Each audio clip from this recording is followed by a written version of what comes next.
Assalamualaikum. Halo Soli-Soliha kelas 6. Bagaimana kabarnya hari ini? Sudah sholat duha dan tilawahnya? Sudah cuci tangan belum?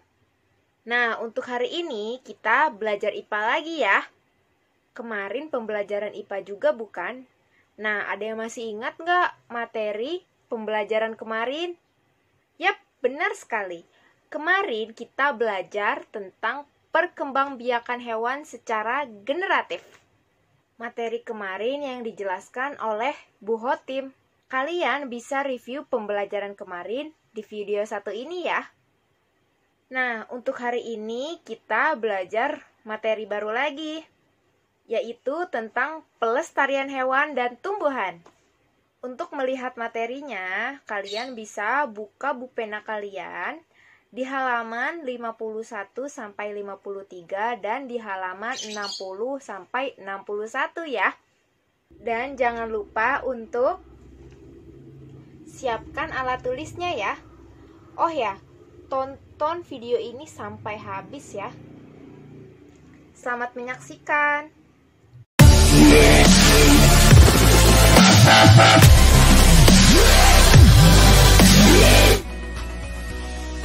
Makhluk hidup memerlukan tempat tinggal untuk hidup dan berkembang biak. Tempat tinggal makhluk hidup disebut habitat, misalnya hutan.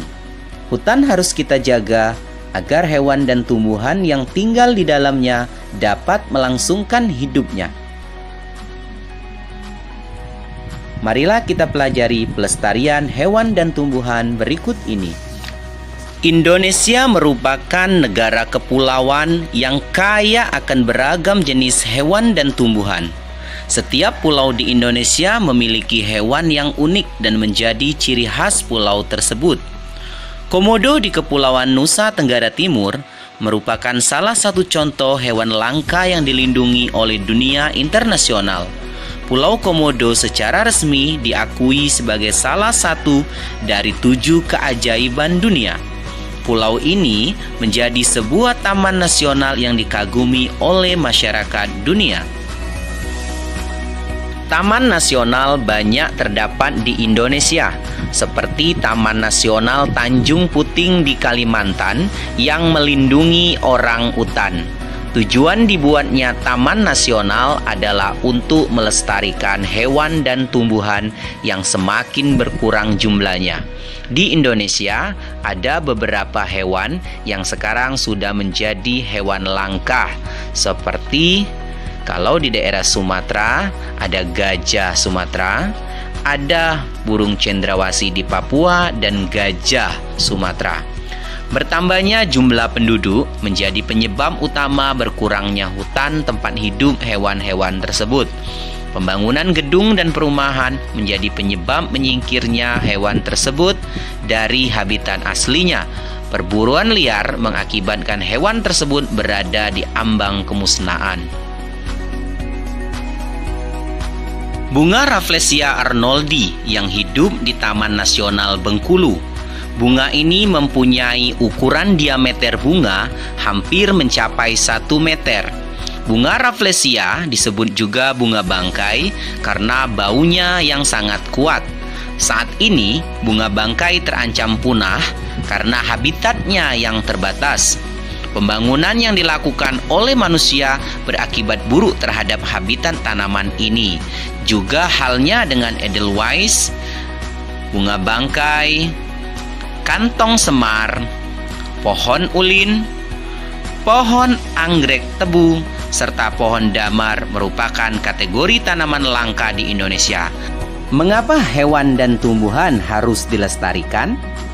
Ya, karena keberadaan hewan dan tumbuhan sangat penting dan harus kita lestarikan supaya tidak punah, dapat dimanfaatkan oleh manusia sebagai bahan makanan, menjaga keseimbangan ekosistem antara produsen dan konsumen, serta dapat dimanfaatkan sebagai sumber belajar untuk mengembangkan ilmu pengetahuan. Lalu, upaya-upaya apa saja yang dapat kita lakukan untuk melestarikan hewan? Pertama, memahami pentingnya pelestarian hewan. Untuk dapat melestarikan hewan, kita harus memahami cara merawatnya dengan baik. Misalnya jenis makanan, ukuran kandang yang sesuai dengan ukuran hewan peliharaan, serta kebersihan hewan dan kandangnya. Tidak hanya cara merawatnya, ketika memelihara hewan, kita juga harus memperhatikan jumlah populasinya. Jika hewan tersebut adalah hewan langka, kita tidak boleh mengusik keberadaan hewan tersebut serta menjaga mereka untuk hidup di habitat aslinya. Selain itu, kita juga harus mendukung aktivitas pelestarian hewan langka. Misalnya, dengan tidak memelihara hewan langka tersebut. Jika terlanjur memeliharanya, serahkan hewan langka yang terlanjur dipelihara tersebut ke lembaga yang berwenang seperti Balai Konservasi Sumber Daya Alam. Yang kedua, membuat tempat penangkaran untuk hewan langka. Pembuatan penangkaran hewan bertujuan agar hewan langka dapat berkembang biak dengan aman. Setelah cukup umur, mereka dilepas ke alam bebas agar hidup secara alamiah. Penangkaran hewan dapat dilakukan secara ex situ dan in situ. Ex situ artinya penangkaran di luar habitat aslinya, seperti kebun raya, kebun binatang, dan taman safari. Sedangkan in situ artinya penangkaran hewan berada di dalam habitat aslinya, seperti taman nasional, cagar alam, suaka marga satwa, dan hutan lindung. Yang ketiga, tidak melakukan perburuan liar dan jual beli hewan langka. Berdasarkan Undang-Undang Republik Indonesia Nomor 5 Tahun 1990 Pasal 19, setiap orang dilarang melakukan kegiatan yang dapat mengakibatkan perubahan terhadap keutuhan kawasan suaka alam. Seperti halnya hewan, tumbuhan pun harus kita lestarikan agar tidak punah. Berikut upaya yang dapat kita lakukan. Pertama, mengembangbiakkan tumbuhan yang sudah kita manfaatkan secara vegetatif alami dan vegetatif buatan. Yang kedua, tidak menebang pohon sembarangan. Yang ketiga, melakukan tebang pilih. Yang keempat, melakukan penghijauan atau menanam kembali pohon yang sudah ditebang. Kelima, pelestarian tumbuhan secara in situ dan ex situ. Contoh pelestarian ex situ adalah dengan kebun raya, sedangkan in situ dengan cara hutan lindung. Yang keenam, mengembangbiakkan tumbuhan langka dengan kultur jaringan, yaitu memperbanyak jaringan tumbuhan menjadi tumbuhan baru.